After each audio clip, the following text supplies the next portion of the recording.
तहरीके इंसाफ हुकूमत से मुज़ाकरात के लिए तैयार।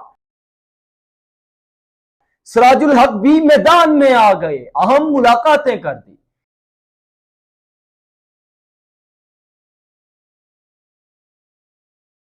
पाकिस्तान तहरीके इंसाफ के अहम रहनुमा गिरफ्तार, अगला नंबर किसका? सादा लिबास में मलबूस अफराद कौन थे?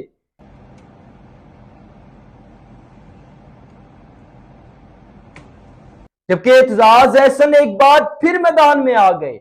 इलेक्शन तो 14 मई को ही होंगे, बड़ा दावा कर दिया। वकला की गोल मेज कॉन्फ्रेंस, अहम फैसले किए गए। जबकि पंजाब असेंबली को तहलील हुए 90 दिन पूरे हो गए। अब क्या होने जा रहा है, इस हवाले से आपको तफसीलात से आगाह करूंगा, लेकिन इसके लिए जरूरी है कि आप देखते रहिए मेरा फेसबुक और यूट्यूब चैनल।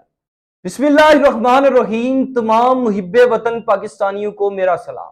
मैं हूं अरसलान कयानी और आप देख रहे हैं मेरा फेसबुक और यूट्यूब चैनल। आज मेरे पास ताज़ा तरीन खबरें हैं जिस पर तबसरा भी करेंगे और तज्जिया भी करेंगे। सबसे पहले मैं आपको बताता चलूं कि जो मुज़ाकरात की खबरें ज़ेरे गर्दिश थी, जिस हवाले से इससे कबल कई व्लॉग्स में मैं आपसे जिक्र कर चुका हूं, इस हवाले से अहम पेशरफ्त देखने को मिली है। वो पेशरफ्त ये कि तहरीके इंसाफ हुकूमत से मुज़ाकरात करने को तैयार हो गई, आमादगी जाहिर कर दी। जबकि सिराजुल हक भी मैदान में आ गए एक नया मिशन लेकर। वो मिशन क्या है, इस हवाले से बात करूंगा, इस हवाले से तफसीलात से आपको आगाह करूंगा। तो इस हवाले से अगर बात करें तो काफी अरसे से ये खबरें ज़ेरे गर्दिश थी कि हुकूमत और पाकिस्तान तहरीके इंसाफ के माबैन इंडोर जो डायलॉग हैं उनका सिलसिला जारी है। इस हवाले से क्या डेवलपमेंट्स हुई हैं उस पर मैं अगर बात करूं और आपको बताऊं तो जिस तरह पाकिस्तान तहरीके इंसाफ के मुख्तलिफ जो रहनुमा हैं, मरकजी रहनुमा, उनके बयानात आपने इससे कबल सुने। जबकि हुकूमती जमातों के भी जो रहनुमा थे उन्होंने भी बयानात दिए और उन्होंने यही कहा कि हम मुज़ाकरात के लिए तैयार हैं। अगर हुकूमत भी मुज़ाकरात के लिए तैयार है, पाकिस्तान तहरीके इंसाफ भी मुज़ाकरात के लिए तैयार है, तो रुकावट कौन है? देर किस बात की? क्यों नहीं ये सब बैठ कर ये तमाम मामला सुलझा देते? तो वो रुकावट क्या है, इस हवाले से बात करूंगा। जिस तरह आज शाह महमूद कुरैशी जो कि पाकिस्तान तहरीके इंसाफ के अहम और मरकजी रहनुमा हैं, उन्होंने भी एक बयान दिया और उन्होंने कहा कि हम मुज़ाकरात के लिए तैयार हैं, लेकिन जो फर्स्ट इनिशिएटिव है, पहला स्टेप है, वो गवर्नमेंट ही उठाएगी। जो हुकूमत है उसी ने ये उठाना है और उसी ने ही इस सिलसिले को आगे लिए चलना है। और वो एजेंडा जो है वो भी बताए कि वो एजेंडा क्या है, किस पर बात करेंगे। जबकि अगर हम देखें तो पाकिस्तान तहरीके इंसाफ के जो चेयरमैन हैं इमरान खान साहब, उनका हमेशा एक ही बयान जो हमें देखने को मिलता था, वो कहते थे कि मैं इनसे मुज़ाकरात कतन नहीं करूंगा, करूंगा तो सिर्फ इलेक्शन के हवाले से और दीगर जो मामलात हैं, लेकिन उसमें ना एनआरओ होगा ना ही दूसरे मामलात। अगर इसको हम सादा जुबान में कहें कि जो उन्होंने करप्शन किया उसको किसी सूरत में माफ नहीं करूंगा, यही नारा लगाकर वो इंतखाबात में आए थे। बहरहाल शाह महमूद कुरैशी का भी ये बयान आ गया।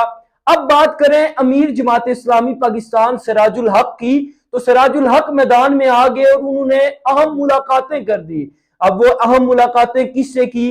पाकिस्तान पीपल्स पार्टी, पाकिस्तान तहरीके इंसाफ, मुस्लिम लीग नून और दीगर जमातों से उनकी मुलाकातों का सिलसिला जारी है। और उनका जो मिशन है वो ये मिशन लेकर आए कि इनके आपस में मुज़ाकरात किए जाए, इनको एक टेबल पर लाया जाए। अब उसका एजेंडा क्या है? डेफिनेटली इस वक्त जो एक इशू चल रहा है, जो फेस कर रही है हुकूमत या पाकिस्तान तहरीके इंसाफ बशमूल अदलिया, वो ये है कि इंतखाबात जल्द अज जल्द होने चाहिए या नहीं होने चाहिए। हुकूमत टाल मटोल से काम ले रही है, लेकिन पीटीआई कह रही है कि इंतखाबात होने चाहिए। अब देखते हैं कि ऊंट किस करवट बैठेगा, क्या मुज़ाकरात कामयाब होंगे?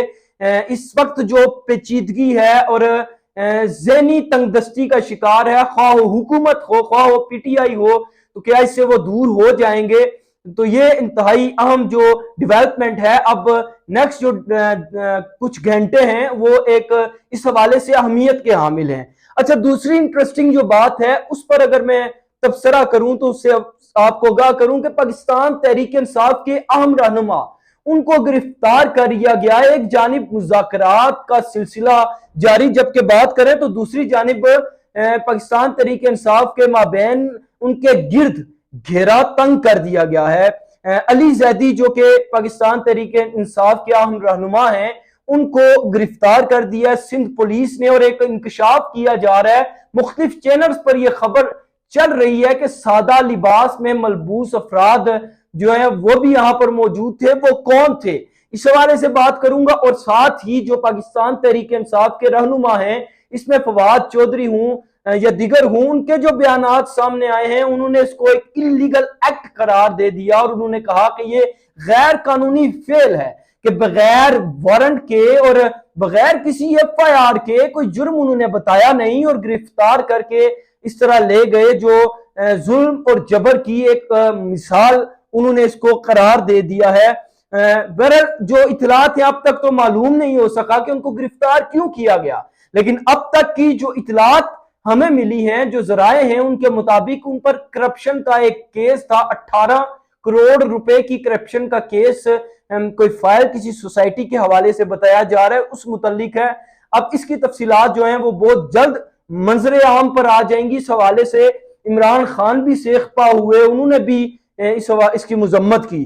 पर अब अगली जो खबर है उस पर अगर मैं बात करूं तो जो माहिर कानून है, मुमताज कानूनदान एतजाज एहसन, जिस तरह पहले भी वो सुप्रीम कोर्ट के साथ इजहार यकजहती के लिए पेश थे और उन्होंने एक बड़ा दावा कर दिया। और वो दावा क्या है उस पर मैं अब अपना तबसरा करने लगा हूं कि उन्होंने कहा है कि इलेक्शन हर सूरत 24 मई को होंगे, कोई भी इसको टाल नहीं सकता। आइन सबसे मुकद्दम है, आइन की बालादस्ती, आइन का वकार सबसे पहले है। इलेक्शन 14 मई को ही होंगे, जबकि वकला की एक गोलमेज कॉन्फ्रेंस भी देखने को मिली जिसमें उन्होंने बहुत अहम फैसले किए और यही कहा गया कि जो इलेक्शन है उनको बर वक्त कराया जाए, आइन को बचाया जाए, आइन को तहफ्फुज फराहम किया जाए। इस हवाले से बातचीत की गई और एतजाज एहसन अभी भी बजिद हैं और उनका यही कहना है कि हम सुप्रीम कोर्ट के पीछे खड़े हैं और सुप्रीम कोर्ट ही इस सारी मुश्किलात का एक बेहतर और बेहतरीन रास्ता निकाल सकती है।